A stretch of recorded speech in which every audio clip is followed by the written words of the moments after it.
ดวนน้องธิดาลาวกับพอภูศรีวิไลได้เดินทางไปร่วมทรงสักการงานศพงานข่าวดังของยูทูบเบอร์แบ็คแพคเกอร์ชื่อดังท่องเที่ยวมาแล้วกว่า50ประเทศ5รุ่นผู้ที่จากไปที่ประเทศจอร์เจียสบายดี FC แฟนคลับทุกทานมาพบมาพ่อกันคลิปนี้จะพาทุกคนไปติดตามเรื่องเล่าข้อมูลข่าวสารของพ่อผู้ศรีวิไลและกะลูกสาวธิดาเล่าของเพิ่นทานผู้ชมซึ่งค่อยกะห่างหายไปเกือบประมาณวัน2วันนี่แหละบ่ได้เฮ็ดคลิปเฮ็ดข่าวช่วงนี้ค่อยรู้สึกบ่สบายอันที่1กับแม่ตู้ค่อยก็บ่สบายได้หอบกันไปห้องหมอมานี่2เดือนกับ2ครั้งแล้วครั้งล่าสุดก็คือมือก่อนนี่ได้หอบกันไปใส่น้ำซักยุกซักยาไปนั่งเฝ้ากันค่อนวันมาเมื่อวานนี่ค่อยกับเจ็บหูอักเสบค่อยใส่นี่อันนี้น่ะแย่หูแย่เบื้องนี้นี่เข้าร่อนจ้อนฮอตไนแย่เบื้องนี้นี่บ่เข้าค่าอยู่บริเวณนี่แหละแล้วก็ใส่เล็กแย่เข้าไปกับหูซึกเครื่องค่อยจำได้ว่าค่อยไปให้ข้าเจ้า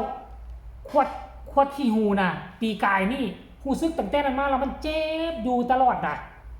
แต่คันถ้าเขาบ่ได้ไปแย่เข้าขวดก็บ่เป็นหยังความจริงมันเจ็บอยู่ในหั่นแหละเจ็บตลอดแต่มันบ่แสดงออกมานอกแต่หลังจากค่อยไปแย่ๆบางสิทำความสะอาดป๊าดทุกคนเจ็บ2มื้อแล้วยังบ่ดีนอนบ่ได้มื้อคืนนี่เนี่ยนอน5 โมงเช้านอนบ่ได้มันเจ็บมันปวดปกติค่อยนอนนูนมอนเบื้องนี้มันนอนบ่ได้มันเจ็บต้องได้นอนเบื้องเดียวบ่ได้นอนเบื้องเดียวมันนอนบ่หลับเฮาเคยลืมนอน2เบื้องพลิกไปพลิกมาท่านผู้ชมก็เลยเฮ็ดให้ค่อยมื้อนี้แหละมันมือหาก็ได้คลิปที่2นี่ทุกคนเอ้ยคลิปที่1ก็ของอายคลิปที่2ก็หาก็เป็นของน้องธิดาลาวเนาะ5รุ่นนี่เป็นไผว่าซั่นเต้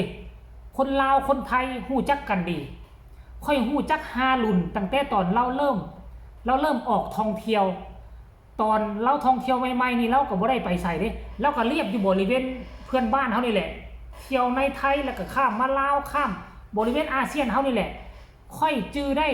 ค่อยฮู้จัก5รุ่นนี่ก็คือตอนที่เรามาเที่ยววังเวียงแล้วการเที่ยวของเรานี่ตอนนั้นก็ยังซ่องยังบ่ทันเติบโตยังบ่ทันเติบใหญ่รายได้ก็ยังบ่ทันหลายเรามาทางฝั่งลาวนี่เราก็มีหมู่คนลาวเด้หมู่คนลาวมาตกอยู่ในวังเวียงนี่มีหมู่มีคนฮู้จักกันนะทั้งแชททั้งหยังแหละก็ไปรับเราอยู่ที่ขนส่งเอารถจักรนี่พาเราเที่ยวพาเราเลาะเอาเราไปนอนอยู่ที่เฮือนพักหลังจากนั้นตื่นเช้ามาก็พาเราเลาะเราลุยทัวร์วังเวียงจนสุดหมดทุกสิ่งทุกอย่างในวังเวียงตั้งแต่นั่นมาแล้วค่อยก็ติดตามเรามาตลอดชีวิตของเรานี่ก็เติบใหญ่เหมือนกับช่องของเรานี่เป็นช่องน้อยๆเติบใหญ่จากการเที่ยวจากประเทศไทยก่อนต่อมาแล้วก็ออกไปทางลาวออกไปประเทศเพื่อนบ้านอยู่ในอาเซียนอยู่ในกรอบอาเซียนออกมากับเอเชียออกมาก็เริ่มเที่ยวยุโรปได้มาเนี่ยท่านผู้ชมแอฟริกาไปมัดส้นเผามาศอกมาไซต้นเบาบับอยู่ทั้งแอฟริกาใต้ไปมัดค่อยก็ได้ไปเที่ยวรอบโลกกับเพราะเล่านี่แหละคนหนึ่งเนี่ยท่านผู้ชมเป็นเขาเอิ้นว่าเป็นยูทูบเบอร์สู้ชีวิตครอบครัวกะทุกข์กะยากเรียนจบมาแล้วก็อยากเที่ยวทั้งที่บ่มีเงินค้ำกำแก้วแต่5รุ่นนี่เป็นคนเก่งเป็นคนฉลาดพื้นฐานชีวิตครอบครัวก็บ่มีแต่ว่าสามารถพาตนเองเที่ยว50ประเทศแล้วสามารถสร้างรายได้จาก YouTube เอามาเลี้ยงดูครอบครัวได้ถึงแม้ว่าอาจจะบ่เฮ็ดให้ครอบครัวร่ำรวยมหาศาลแต่ว่ามีอยู่มีกินเนาะครั้งล่าสุดที่ค่อยได้เบิ่ง5รุ่นนั่นก็คือเราพาเขาเอิ้นว่าญาเนาะภาษาลาวเอิ้นญาภาษาไทยเอิ้นหยังก็ยายเนาะมาเที่ยวฝั่งลาวคืออยากจะไปเที่ยวต่างประเทศครั้งแรกประเทศแรกที่ยายอยากไปคืออยากไปลาวว่าซั่นพายายมาเที่ยวเวียงจันทน์พากันไปขึ้นประตูไซชมเมืองเวียงจันทน์โอ้โหหลังจากนั้นกลับไปประเทศไทยพายายไปลิ้นทะเลไปอาบน้ำทะเลครั้งแรกในชีวิตเราเคยถามยายว่าอยากไปต่างประเทศอยากไปประเทศใดอยากไปประเทศลาว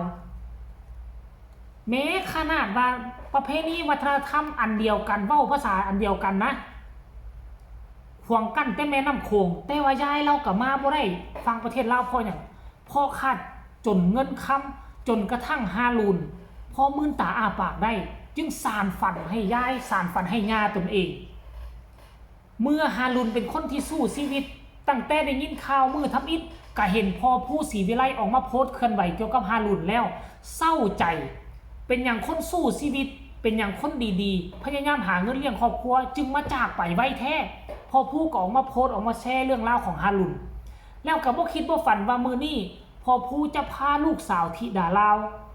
เนาะไปส่งฮารุนเป็นครั้งสุดท้ายเหมือนเป็นการบอกลูกสาวในว่าเจ้าต้องเบิ่งเอาเด้อ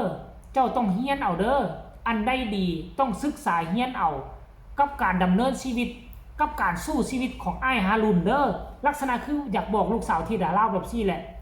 ต้องสู้แบบนี้ต้องสู้ซ้นแบบนี้ต้องให้ครอบครัวมีอยู่มีกินเนาะต้องให้ครอบครัวมีอยู่มีกินต้องดูแลพ่อเฒ่าแม่เฒ่านู่นนี่นั่นพาธิดาลาวไปถึงแม้นว่าอยู่คนละสายงานเนาะอาจจะบ่แม่นนักร้องคือกันอาจจะบ่แม่นนักศิลปินบ่แม่นหมอลำคือกันแต่บนพื้นฐานฮารุนนี่นะเป็นแบบอย่างที่ดีของสังคมเป็นแบบอย่างที่ดีของคนสู้ชีวิตเป็นแบบอย่างที่ดีให้กับคนที่บ่มีอันจะกินให้คนที่มีครอบครัวที่ทุกข์ที่ยากแต่สามารถพาตนเองเรียนจบมหาลัยได้สามารถไปเที่ยว50ประเทศได้นี่คือแบบอย่างที่ดีที่สุดในการจะบอกเราสืบทอดเรื่องเล่าไปให้รุ่นลูกรุ่นหลานได้หู้ข่าวแล้วมีแห้งบันดาลใจสู้ชีวิตต่อไปท่านผู้ชม FC แฟนคลับเมื่อประมาณ1 ชั่วโมงพอผู้ศรีวิไลได้ออกมาโพสต์เคลื่อนไหวกับลูกสาวนี่ภาษาไทยเอิ้นอย่างพวงรีดบ่ภาษาลาวเอิ้นว่าพวงมาลาคันว่าพวงมาลัยก็เป็นอันน้อยๆเอาไปมอบให้คนที่ยังมีชีวิตพวงมาลานี่เอาไปมอบให้กับคนเสียชีวิตลากันครั้งสุดท้ายนี่พอผู้ศรีวิไลพร้อมเขียนว่าแสดงความเสียใจกับครอบครัวฮารุนโซโล่ครับว่าซั่นเด้นี่ทุกคนเอ้ยเนาะสุดแสนจะเสียใจค่อยผู้นึงแหละอยากมีความฝันอยากเฮ็ดคือฮารุนเนาะอยากเป็นยูทูบเบอร์สมัยก่อนค่อยบ่ได้เป็นยูทูบเบอร์ได้ค่อยก็ติดตามเบิ่งช่องของฮารุนเบิ่งช่องของหลายคนนี่แหละจนกระทั่งค่อยมีการเบิ่งเขาเจ้าแล้วมีแรงบันดาลใจค่อยก็เลยได้เฮ็ดตามเห็นบ่นี่ไปฮอดเฮือนแล้วก็มอบมาไล่น้ำใจให้อยู่เด้น่าจะเป็นการไล่สดเมื่อคืนนี่บ่เห็นบ่ฮารุนยิ้มเป้อยิ้มเป้ยนี่น่าจะเป็นรูปสุดท้ายตอนที่ถ่ายกำลังสิขึ้นยนต์บ่หรือว่าลงยนต์อยู่ช่างจอเจียนี่แหละทุกคนจับพาสปอร์ตข้างสุดท้ายนี่แหละน้องที่ดาราก็พอพูดกับพี่ก้มไหว้รูปภาพของฮารุนท่านผู้ชมเอ้ยเสียใจคนดีๆแบบนี้ควรจะอยู่คน100 ปีไหมบัดคนซัวอยู่ดีบัดคนดีๆคนสู้ชีวิตเลี้ยงครอบครัวมักไปไวเป็นแล้วนี่แท้ทุกคนโลกเฮาทุกมื้อนี้เป็นอย่างมันคือบ่ยุติธรรมว่ะเอ้า FC แฟนคลับบ้านศรีวิไล FC แฟนคลับน้องที่ดาลาวพวกเจ้าเห็นคลิปนี้แล้วขอคนละ1 ไลค์1 แชร์จะเฝ้าลืมกันเด้อทักทายกันได้ทางใต้คอมเมนต์ที่สำคัญอย่ากดข้ามโฆษณาพอกันใหม่ในคลิปหน้าลาท่านผู้ชมไปเพียงซ้ำนี้ก่อนสบายดี